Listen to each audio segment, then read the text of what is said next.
ఆయన నృత్య గణపతి అని ఒక గణపతి స్వరూపం ఉంది. ఎందుకు నృత్యం చేస్తాడంటే ఒకానొకప్పుడు చంద్రుడు తప్పు చేశాడు. ఆయన చంద్రలోకానికి వెడితే నేను అందంగా ఉంటాను, ఆయన బొద్దుగా ఉన్నాడు, మరుగుజ్జు రూపంలో ఉన్నాడని ఆయన్ని చూసి నవ్వాడు. నేను లోపల లోకాల్ని అనుగ్రహించే మంచితనంతో ఉంటాను, నా అందం లోపలి అందం.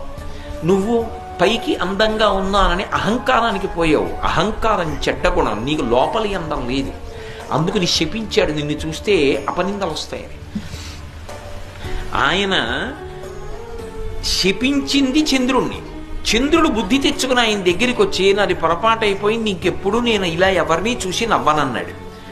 అంటే విఘ్నేశ్వరుడు అనుగ్రహించాడు. సరే నిన్ను చూస్తే అపనిందలు రావు.